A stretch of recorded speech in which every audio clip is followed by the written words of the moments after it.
What's up and welcome back, fellow Siege spectators and players. We are back again with match number 2. I am still Whiskey Glitter, and joining me still this evening is a Goose. That last match was pretty fun.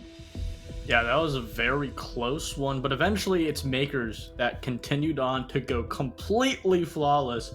But for this next matchup, which will be our last, is a best of 1 out of Group B against Thrive, who is currently 5-1 against 774, which is 2-4. The bottom team in Group B, and are looking to potentially climb their way up that ladder of the standings of Group B. Yeah, so a little bit of the top versus the bottom here, a David versus Goliath. Let's take a quick look at the rosters as we see what 774, who are they bringing to the table? Going to be Coco, Kiwaz, Adagrace, Lynx, and Vax. And now we're looking at these numbers. They haven't had a great run, right? But their defense is still sitting above that 50% mark, right? They've had to face some pretty tough teams, generally speaking, right? They lost Karn & Co. And Aerial Arise, both of those coming off the, not Karn & Co. and Aerial Arise. They played in Clubhouse, and they did it 3 times in a row, not having much success, but trying to hold on to that defensive highlight there. Yeah, playing Clubhouse 3 maps or 3 games in a row, because it's the best of 1, is just bad and good, because you get to continue to play a map that is, very good at your knowledge. But a lot of the time, that really goes to show that that team playing that map, taking themselves there over and over, simply just has a small map pool. And I think a team built up like 774, which a lot of people didn't even expect them to qualify to XGS, putting up 2 wins, are going to have a little bit of a smaller map pool. But going over to their opponent's Thrive, which has really climbed their way up in that, T2, T3 area. It's going to be Aim Key, Twist, Skunky, Candle, and Moses. And, pretty evened out percentage for both teams. A 65 attacking win rate is what many would consider above average, and then a 69% for defense is average. So again, it really goes to show that Thrive is just very well-rounded as a roster, and just overall in their overall game style. They don't really have a lacking side like teams, maybe perhaps Makers. They have a very good attacking win rate, but their defenses fall a little bit below the average. So again, what makes Thrive is just a really good team is their overall consistency. Yeah, and then this core group has just been together for such a long time, right? The communication can come down to just one-word answers, and you're there for your refrag, you're there for the strat. So it's a best of 1, as you said. Let's take a quick look at where we're headed for this one. We know that Thrive has played Cafe 3 times, 774 has played Clubhouse 3 times. We're going to see Consulate and Bake taken off first. No Lair again. Sigh. Clubhouse and Cafe going to be the next 2 to fall. So the map that both of these teams have seen quite a bit going to be gone. Border, Nighthaven, and Skyscraper the next to fall, which means we take it to a classic as we head to Chalet for the decider. Yeah, I think this is just, a very good map, because we've just been having so much Cafe. 774 is going to ban that out. A very good decision. And, a problem that I've seen with these, lower ranked teams throughout both groups is that they will continue to bring themselves to their opponents' more favorable maps. And Chalet notoriously has been a relatively good map for Thrive. It's not going to be that Cafe, though. It's just not a map they haven't played a whole lot. Not to say that it's bad for Thrive. I also haven't seen 774 play on it, but I think this is probably one of their better options, especially avoiding that Nighthaven, just letting that go through the ban phase. It's a little bit scary, but eventually they will take it out. It's going to be Chalet for our best of 1. And on paper, if we're being honest, like you said earlier on in our intro, this is a little bit of a David and Goliath scenario. But again, it's best of 1. Anything can really happen. I think bringing yourself to a map like Chalet that is, relatively not new necessarily, but teams are used to it. But there's also a lot of room to, really bring out those, really unorthodox plays and strats. Yeah, specifically seeing a lot of that first floor play, right? We see a lot of vertical being had on both heading up and holding second, coming from that surprise play from the basement. I mean, Chalet can get a bit default, but recently we've seen a bunch of changes being brought to the table, and I think this could be competitive. Now, 774, we said it, they're in the bottom right now. They're fighting up. They're in good company. Carnico and Aerial Rise sitting down there with them, right? So, I mean, if you're going to be in the bottom, no, it's not a bad place to be sitting with those type of people. This is going to be a tough game. This is just going to be a tough game, even if you head to your default strats here. Not only that, but they are probably in the worst position out of any team. Not only do they have to, I wouldn't necessarily say this is a must-win game. It essentially is must-win game, I'm going to say that. But not only that, but you have to fight for those play-in spots against Areola Rise and Carnico. It is a very tall feat to look at if you're 7-7-4, but if you're able to pull out maps against teams like Thrive, really pull the carpet underneath them, you could potentially start to work your way up, especially when you have teams like Aerial Rise, like Carnico, that are in that transition period where they're kind of down in the dumps a little bit. Yeah, and this would be a good round to get it, or a good map to get it done on, right? You lean into some of that traditional siege play. The big problem, I think, the win condition here is going to be really trying to find a way to set the pace, right? Because Thrive has this core group that has played together so long, when a gap becomes available to shoot it, not only is one member going to take that fight and get in there very quickly, but he's going to have the security knowing that his homie, his other player is going to be there to back him up for the refrag, right? So this is going to be a very cohesive group that they're going to have to try to disrupt. So seeing players like the Capcan coming out, seeing some really great roam game doubling up, buddy system on the roam game being played out here are all things that I think we're going to need to see 774 do if they want to be successful in this game. Thrive, their overall style of play, specifically on the attack, and most definitely, I think I saw it the most on Chalet when they played in Element 3, is whenever they go for a push, whether it be early on the round or if it's translating into that execution, they will put all their focus. They will not give up trying to make that push successful until you force them to fail and they lose the round. And a lot of the time, this does lead to quite a bit of success because they put all that emphasis, because they put all their focus onto one push and they don't give up. It does translate into success a lot. But we've seen time and time again that this also can be a very bad option that Thrive do take, and it does expose a little bit of those gaps and does force them to make mistakes. And if 774 are able to utilize that overall play style, that decision making from Thrive, or the lack of rotating, changing up their gameplay or game style or their push if they need to, I do think they can start to really pull the tide, potentially get a couple of rounds. But at the end of the day, 774 they need to do a good job of reading the overall play style of Thrive on the attack. Yeah, so as the bands go through, we're going to see the Ying and the Monty taken out. No surprises there. It is going to leave the Dokkaebi on the board, so the devastation from a distance of the DMR going to be a factor here for sure. And on the defensive bands, Azami definitely makes sense. Mira, I get the ban, right? It's a good ban. You don't want to have to go against those mirror shields, but it leaves the Valkyrie on the board, and that is such a huge operator on Chalet with all of this soft breach everywhere on the floors. It makes that intel and opportunity situation really become much more prevalent and much more dangerous, and we're going to see it right here on round number 1 because of course we are. Yeah, and this is one of the tempo setting. Well, Frost is in basement? Okay. Is he going to go? He's going for the run out. He's going for. Well, there's not going to be anyone over here, so there's not going to be anybody to run out for. So Quaz is going to be able to save his life for just a little bit longer. Not necessarily going to get a whole lot of use for that play, but also is not going to sacrifice his life.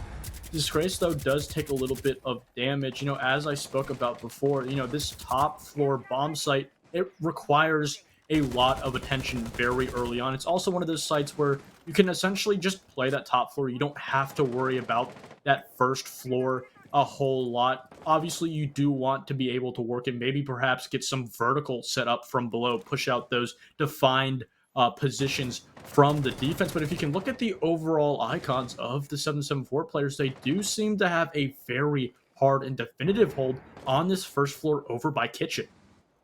Yeah, demonstrating two players in there and the Valkyrie down in the basement could be huge, and that's going to be the first kill. As Disgrace is going to find it, but it's going to be Skunky to get the Claymore kill as they try to run out. So I like the mind frame, I like the mindset. Right, they know they got to be aggressive here. Takes a couple of shots onto the back stairs, but not going to find anything, and that's going to be Alibi's life forfeit as Moses is able to take them down. That does put body balance in favor of Thrive.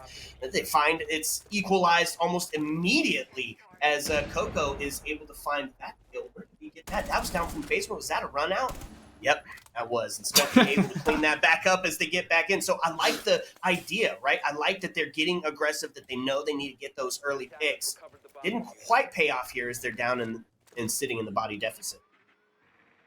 Yeah, and the good thing for 774 though is because they were forced to trudge a player into that basement position that really sacrificed their time. They're going to have to rotate, but it's going to be all up to Disgrace to potentially win this 1v2. Oh, just not going to be the case, however. The double rings out as Callie's able to find one. Oh, no, she's not. I thought it was going to show us the Callie kill from the window. There was not one. They find it down below, and that's going to be Thrive to take the first one. And, with that run out, right, with them getting aggressive and trying to find those kills outside of the building, it does do one thing. It plays out into the mentality of Thrive because they're going to have to now pay attention for that. They're going to have to look for that each round, which means they're going to have to go in and secure whatever floors are not the bomb site, right? So first floor, second floor, going to have to be taken and droned completely because they'll find themselves potentially getting flanked or run out on again. Yeah, and also a lot of interesting decisions and choices coming out from 774 on this defense. A lot of the time, the overall site rotation that you will see from defenders is kitchen, leading into bar, and then potentially going upstairs. And a lot of the times, defenders really don't want to play that bottom basement bomb site because it's just very difficult, especially with those walls being open in a relatively easy fashion. It does take a lot of attacking utility, but because this map has been in the pool for so long, it's just exactly known on exactly how to approach it. But again, it's just a lot of, I wouldn't say questionable, but there are very definitive choices that are out of the norm. And so far, it has had some success, but has not translated into a round win just yet.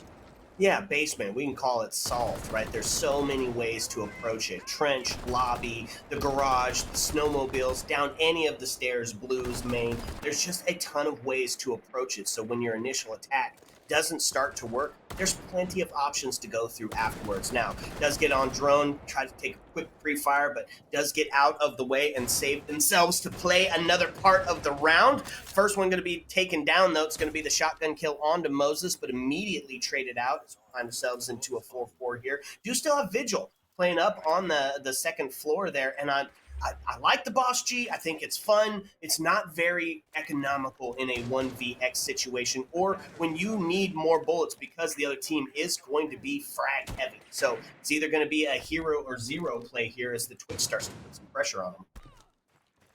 Yeah, losing that ace so early on is just going to be an absolute hit, but a nice shot from Aimkey is able to shut down that Vigil, and that's going to make that presence, that problem of the lack of hard breach utility, a little bit less worrisome.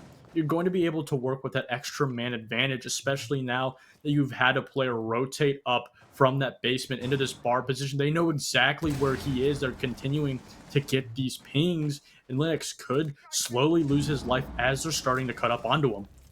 Yep, and that's going to be Aimkey to find that kill. Unfortunate as he's not going Mm. to survive much longer. And the vertical play in. It's going to take a Rooney down, and it's going to put all of the pressure now onto Cade as he finds himself in a very scary 1v4. Takes a swing onto Blue, but there's two, and they take him down. Skunky with the DMR win the round for his team there.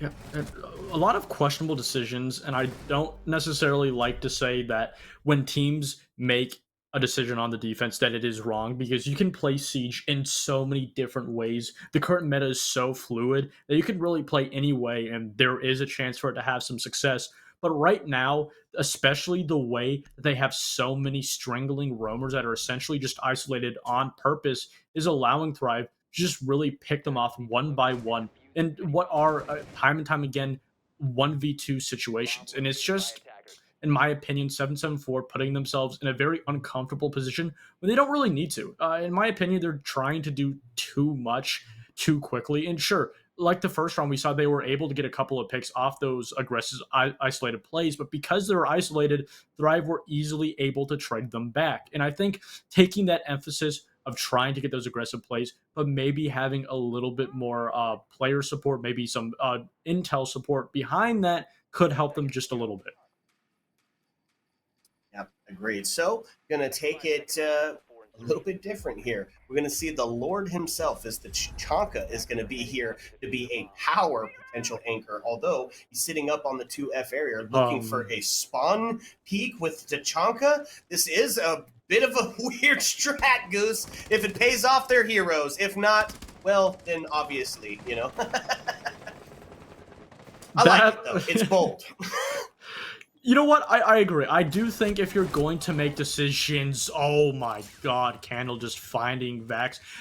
That's another thing I've noticed, is a lot of the time that these isolated 774 players have lost their lives, it's two positions where they're not even aware that there's a Thrive player there. They're not even aware that they're exposing their body to an open angle, to an open swing. And it really just goes to show that they just don't have a great idea of the control of the map. You can even see Linux isn't aware that there's a player on top Mez, and Aimkey is able to get another, almost a third, and he gets it. Jeez. Now puts us into a harrowing 1v4, none v4, as they just completely collapsed on that second floor and on the lone player in the first floor area.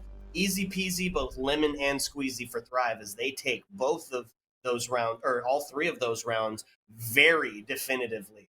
It's a tough spot for 774. What now, Goose, becomes the win condition to even get your first round? I honestly, I don't know what's going on, and I don't think 774 have a cohesive idea of how they want to play this defense on Chalet. Every round, even in translation from the first half going into the second half of the round, it really just looks like these isolated, not necessarily hero plays, but decisions that a player makes completely on their own. Whether it be just pushing away from top Mez, specifically that Rook over by Master when there wasn't even a player. So there's no way they got a call. There's no way there was a sound cue. Just giving up that position, giving up that support that Tachanka had on the top blue shield. It's just a lot of questionable plays, I think, that can really tie back to them simply just not having a great idea of what they really want to do on this map. Yeah, absolutely. So they take it up to the second floor. We're going to get the double spawn peak from both Legion and I didn't see who else was sitting there. Doc, I guess. So good place to put himself in case he wants to stem up his buddy. He is going to get the Valk back up. It's a full stem, and then he's going to go back and re-peek the window. So a little bit of a bold strategy there, not going to pay off at this point. As we see a bunch of the players rotating down to the first floor to try to put some pressure on another part of the map. Is Cali did get reduced, goes down to that 24 HP. Candle going to find Disgrace off the board, and that's going to give the man advantage over to Thrive as Maestro gets relegated to his own cams. That's going to be a down outside to be the equalizer. Yeah, a relatively decent clawback, being able to shut down Aimkey on the Ash, probably the most influential and important player on Thrive, especially in that entry position. We can see that Thrive, they're able to not only converge and still have this attack set up without losing that player. On top of that, the aggression from 774 is continued to being punished, just dying to a Claymore when you really shouldn't. And then you have Thrive not droning Coco in that position, getting essentially what is a free kill. Yep, and then answered back immediately as the play from the window is able to take one down. Body bounce now sits in the hands of Thrive yet again, and there it is, as Vax able to take Candle down, now putting us into a 2-2, and this is the closest that 774 has looked so far to winning one of their defensive rounds. It's going to be 2 to hold on, but there is so much time, Goose, for which this attack team to put some pressure on, get some drones in, get a little bit of intel, and then, of course, do what they do, find themselves in a 1v2. Linux is able to retake this position because Thrive, they're starting to struggle. They don't really have a great hold on any piece of map. And again, they're just completely putting all of their focus onto pushing up this top Solarium, and it's just a very, very questionable one.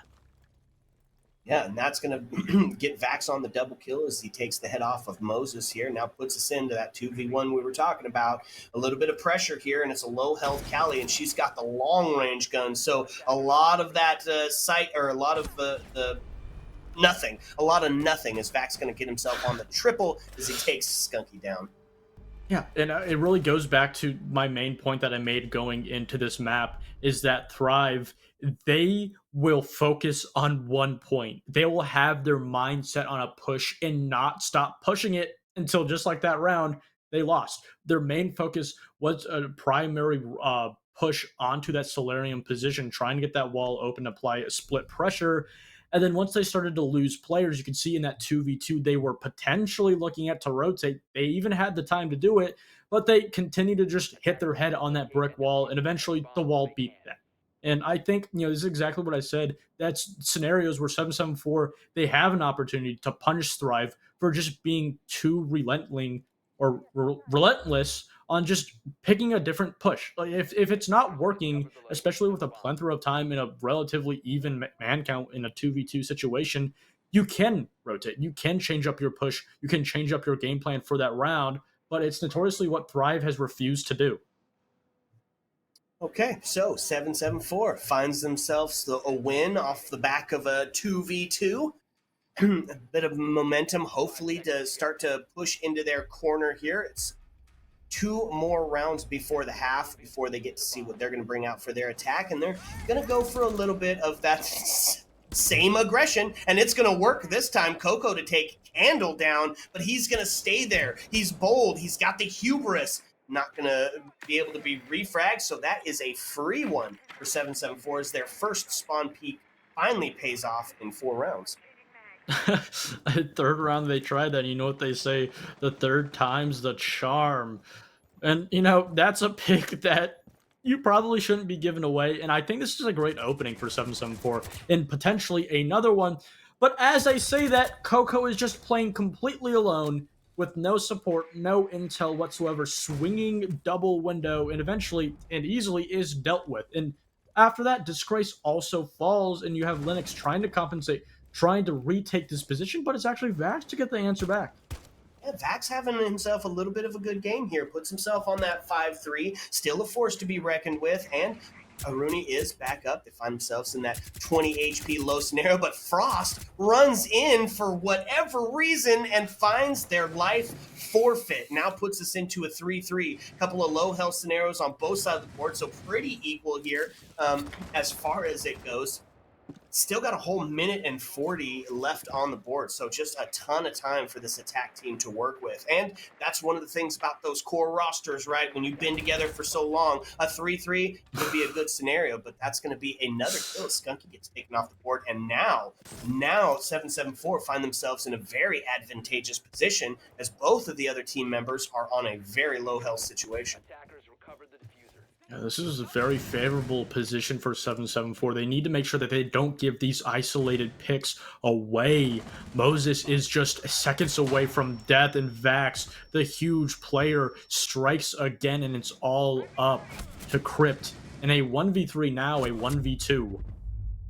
Wall bang, tries for the wall bang, but doesn't find it. Now holding on to the angle from 45. Another pre-fire through the wall, but not going to amount to enough. Now the diffuser is cold, so going to obviously have to go for the frags here, but not going to work. Tries for the wall bang. Disgrace going to take the DMR and finish it off, even on that low health scenario. They're going to find themselves another win here on the defense. Yeah, and I do think, 774, saying in that chat, chat, we're only a pug, and that is essentially what they are. As they are a formed roster, they played with these 5 players for about 2 weeks now.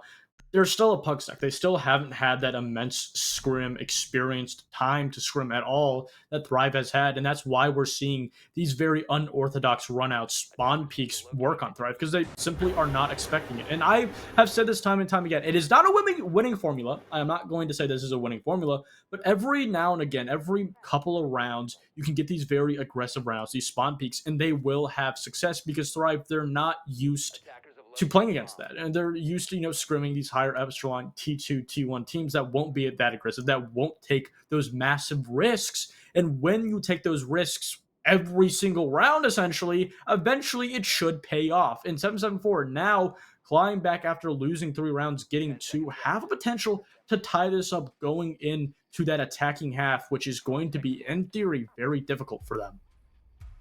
I like the adaptation, right? Bringing something new every single round. Now, is it the right operator to bring? I'm not sure. I like it anyways, especially for holding down some of those critical push points. It's the Thunderbird on the board, right? You saw some of those gadgets going into that Solarium stairwell.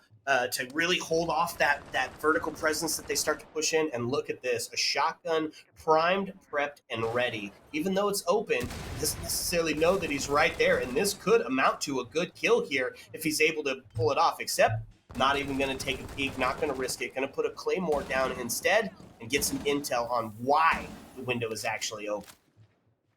Yeah, just one of those plays that they simply just did not play into. Aquos is not giving up this position. He's trying to get something. He gets the C4 off. It removes that Claymore, but he's not ready for the gunfight with aim key. Again, another aggressive run out is just continuing to be punished by Thrive. This hammer is continually bashing this nail deeper and deeper into the wood, and it's just not working. It works every couple of rounds, every now and again, but you can't rely on this to have a winning formula. So still do have the 6th man on the board, right? Capcan got his traps down. So as Coco finds a kill, they get a little bit closer to equalizing here on that body balance, as they do sit in that deficit currently. Plenty of time here. Minute and 27 left on the board as you start to see Brava just make her way into sight, looking for anybody who's watching for the rotate, and there they are. As the shots come through, just happened to know that somebody was going to be sitting in that corner. Skunky takes the kill, and that's going to put all the pressure now onto Coco, or onto Vax, as Moses takes down Coco. Vax having a great game, 7-3, is going to find one. Coco, the 6th man, puts that Capcan trap to good use. They're able to find another, and Goose. A 1v2 looks a lot more winnable than a 1v1. The only problem is it's aim key and Candle on the other side of it. So 2 really great players who have sight, and now getting the plant down, it's going to force that retake scenario from the Thunderbird of all operators. Vax just understanding the pressure and just how difficult this situation is going to get lit up. Can't even control the recoil, and it's Candle to eventually finish it off. And Thrive, they take that 4-2 half, and it's just a very difficult game to watch for 774, just making so many mistakes, so many unwarranted aggressive plays. And this is what's continued to really punish them. Absolutely. So the scoreline not necessarily indicative of how the game has gone, right? We've seen 7-4 take 2 rounds, but it was a battle, right? It came off of some of those cheeky plays that you were talking about that did amount to the kill, right? That did find him one, but as you said, you just can't bring it every time to the table. So Thrive finds themselves up in the scoreline as we see the side swap, a little bit of the op swap. We're going to see what Thrive is bringing to the defense, and they're going to kind of stick in some of that same vein, right? Bring out the cap can, stop some of what is surely going to have some aggression on the attack side of it. I mean, if their defense was that aggressive, their attack surely is going to be just as in your face style of gameplay, and you can already see the blitz coming out for that. So Thrive kind of anticipating that, bringing all 5 operators that are just really just meant to slow you down. Malusi, Capcan, Legion, Ella, and Frost on the board for the defense here. 10 seconds remaining. And then if you look at the side, the operators that are being brought out from 774, Blitz, Fuse, and a Glass. And this isn't necessarily a very bad operator lineout. The fuse is a little bit questionable because I would rather you have an operator that can allow you, that it can assist you in simply taking this top floor control in general. They're really relying on the fact that they can simply get it. And one of the biggest problems for this site is simply just getting that top control. It's a lot of the time what these defensive teams focus on the most is just trying to contain, trying to hold this top control for just long enough. Disgrace, though, almost getting a shot, but eventually he's going to be pushed back down by Clip.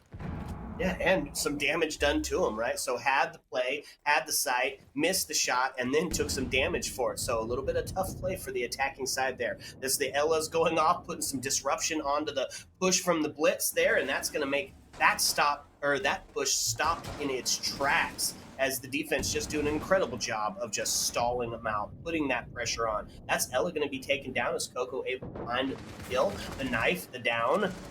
Blitz starts to push into the piano area, put some pressure on towards that bathroom, but he's kind of all by himself there, so going to put himself into a bit of a panic when the other players start to make that push towards him. Frost going to be on the rotate down back inside as they hold on to the kitchen, and some verticality claimed by the Blitz here. Does take a Legion Goo to slow him down. Just so much happening so fast. And on top of that, the glass being taken out, allowing Skunky to reside in this position. But this Blitz rather is going to be such a problem for them. 774 doing a great job on this top floor, but they still have to worry about Crip and Aimkey trying to get across onto this Blitz. So a couple of shots go out. It's a bunch of low health as Ash and Fuse both reduced to that less than halfway, but Legion goes down. Now it's going to put all the pressure onto the Frost, and Blitz going to come up again as Vax just seeming to be a bit unstoppable. Even in his low health scenario, he's starting to pull these rounds together for his team. Just incredible aggression. All you did was see the Blitz push the W key for the first half of that round and chase people out of those critical push points, allow for those crossfires to be set up, and it worked out. They find themselves one away from tying it up again. Yeah, in the prep phase, I talked about how that operator lineup had so much potential if it was utilized right in that round. I wouldn't necessarily say surprising, but we saw a lot of cohesion, a lot of team play that we didn't necessarily see on the defense, and I absolutely love that. It's honestly, in my opinion, that round was a completely different and new 774 than we saw in rounds previous, and they're going to continue to bring these unorthodox players, bringing that fuel shield yet again, paired now with a Blackbeard, translating over onto that line, most likely going to still trying to bring that DMR. And I really like this. They're trying to utilize every small bit, whether it be a shield or a DMR on the attack. They're trying to get every bit of a small edge on Thrive that they possibly can. And so far in the very first round, it worked wonderful. And so the defense does bring out a ton of operators, Goose, designed to make sure that they can stop any sort of blitz action, even though that's not who they brought. Legion to get the first one taken down, and that's a huge pick because, as you know, his gadget has to charge up before he can get them all out. So only a few of those Legion Goo traps going to be actually out on the board to do any slowdown. The great adaptation, though, is we do see the Brava on board to take away some of those gadgets that are designed to do exactly that, slow them down. Yeah, the very first pick is eventually traded back onto Linux, having a very difficult game. But that hard breach utility is now going to be gone. They're not going to be able to get that wall over by dining open, trying to set up this crossfire onto bottom Solarium stairs. Again, a very similar overall push in this early round that we saw last time.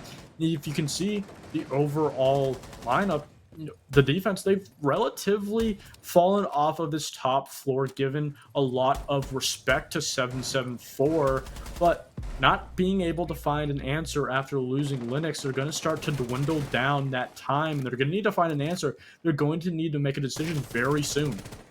That's right. And look at that. The rotate back up. Thorn, Frost, Malusi all still holding on to that second floor area. And it's crazy to see a fuse with the shield, man. I don't know. It just blows my mind. But it's what we're in. It's working. They're tied up at 4-4, but line gets taken off the board. Script going to be able to take that kill onto Disgrace. Now puts the body balance back in favor of Thrive here as they're looking to secure themselves another round. It's minute 15, so it starts to play out into the defense's favor here. Hopefully some of those gadgets were taken by the Brava, right? Hopefully they got some of that for that late round. Malusi going to take a look at the wall and no way gets the kill and then immediately falls into that frost trap. So not only is it reduced health, but they're going to be at the mercy of that debuff where you can't run. It's 60 seconds, gives you a trail of where exactly that you're going to as well. So 3-3 Goose as we find ourselves in the last 45 seconds. They start to take a look, but Crypt going to find another kill. It's going to put it all onto the shoulders of the Brava and the Fuse. Fuse does have his shield up, looking for some of that verticality. Sees him, not able to capitalize off of it, however, as they are going to take backs down. That's going to put all the pressure onto the lone shield operator here in this 1v3. 23 seconds left. They've got the vertical, they've got the insight, and they've got the sixth man of the cap can. So looking like Thrive going to clear this round up fairly easily. Yeah, Coco, he has potential, but now with his position well aware to Thrive, it's going to be Crypt yet again being a very big component in the kill department, shutting down these aggressive plays. And I really love how Thrive just brought themselves to the exact same bomb site and did relatively the exact same play. And 774 not necessarily changing up enough in their overall game plan of trying to take that top floor. And because of it, Thrive were more than ready to hold off that aggression from the attack. And again, those small mistakes that can just really change the entirety of a round, specifically that Ashe falling into the frost mat in a 3v3 position, not only takes her down into such low health, but it slows her down. She's essentially limping, which makes you, I believe, the slowest you could possibly be, even slower than a 3 armor. So again, it's just removing the capability to have not only the health, but also the mobility of an Ashe in that 3v3 with that vertical control. It just makes it really difficult. And then eventually losing her life. So again, 774, they have that cohesion, but they don't really have the adaptability. They're not able to, when their game plan fails, adapt on the fly, change it, try to find a new gap, a new opening to take advantage of. It's just not really there. Well, I mean, the whole strat is push the W key and go, right? That's exactly what they're bringing to the table. They did it on the defense. They did it on attack. Now, those plays can win you rounds, right? But it's the one-off. When you have a team that's been together as long as Thrive has, that core group that's been together so long, they then find themselves in a proactive position instead of in that reactive and able to deal with it quite easily. And the thing is we're seeing it brought over and over again on the side of 774. You see the blitz again, you see the glass again. If it worked once, maybe it'll work again. I'm not necessarily sure that that's going to be the case here. I like the adaptation of the Warden here by Thrive, so that those flashes not going to be really as effective. Starting to make a push in towards that second floor area, open up towards that back end, put some pressure on to the shield that you know is going to be sitting at the top of blue there. Got a little bit of real estate. Didn't come at any high cost here. Take a look with the drones now and suss out where the heck these defenders are sitting. Right now, the site is essentially soft. The only player residing in the bomb site is Skunky, and it looks like they potentially may have realized that, but they've lost Vax on the Ashe, but they're just knocking on the doorstep of the bomb site. On top of that, aim key again is taken off the board early on, but this has allowed time for Thrive, their members, to rotate back down to the site, and Candle gets a nice shot. That's right, and that's going to be Capitow's first kill of the game. Finds himself a double now after going 0-6. So a little bit of becoming that impactful player. Moses to take him off the board, though, so going to stop the flow of bleeding there. It's a low health scenario for the Capcan as we find ourselves in this 3v2 situation. Still plenty of time, right? They've got the intel. We know they're looking towards the hatch here as they're looking for that potential to drop back in. Blitz still alive, but when you're in a 3v2, that situation becomes a lot more dire, right? So all the pressure then is on your pistol play, which can be quite a bit tougher. Disgrace just not doing enough to help out his teammate Coco. Just not only is completely cut off, but they just know exactly where he is. He's eventually going to rotate to potentially help his teammate of Disgrace get this bomb down over in bar. Disgrace does get one on top of this, does essentially open up the round, but Coco rather rotating upstairs to apply pressure to the top. You see some of that shots go onto the Blitz, reducing him now down to that 29 HP as Frost makes the rotate back down into sight. It's a game of cat and mouse here, and they were going to have the play perfectly, right? Because it wasn't going to matter. If the Blitz falls down, it's shot in the back. But Crip, he says, you know what? Don't worry. I've got it. Finds himself the double to end the round and puts 774 in a bit of a pickle as we found ourselves on that match point scenario. A very difficult position for 774. And they showed a little bit of a sense of, having that adaptability, having a sense of urgency to change up their game plan when their push wasn't working.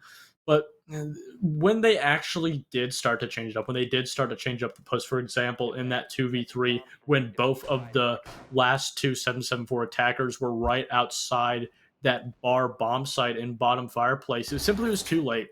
You allowed the defenders to rotate in their positions, get better holds, and also just allow them to read your push. They knew exactly where those last two players were. They knew they were bottom fireplace. They knew relatively as soon as Blitz got on those stairs that he was going to be pushing upstairs, which then allowed them to isolate those two players. Again, it's just a lot of questionable decisions that turn into mistakes that continue to punish 774 going into this later half of the game. And in this last, what could be potentially the last round, it's looking very dire for them. Yeah, and so what do? They double down on that aggro, right? They're going to double down on getting early, quick entry kills as they bring along both the Amaru and the Blitz. So really just doubling up on what they feel is like that game-winning strat. So we'll see. What? The iron sight. Oh, my Lord. Okay. Can't even hit the cam there, unfortunately. That's a bit of a troll pick, I think. But Blitz already inside that bottom area, so looking to get active as soon as he gets the green light, as soon as he gets a little bit of intel on exactly where they're sitting at. There's a couple of pistol shots ringing out, but really not much pushed up so far. Does get sussed out as they find him down from the hallway there from Piano. Take a second and do a little bit more droning. What do you think, Goose?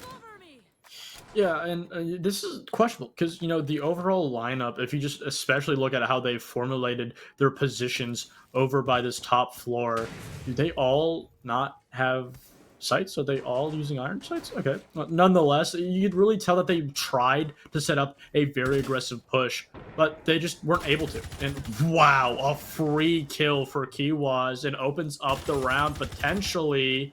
Another one almost coming out over by Bathroom, and this push is starting to find some success.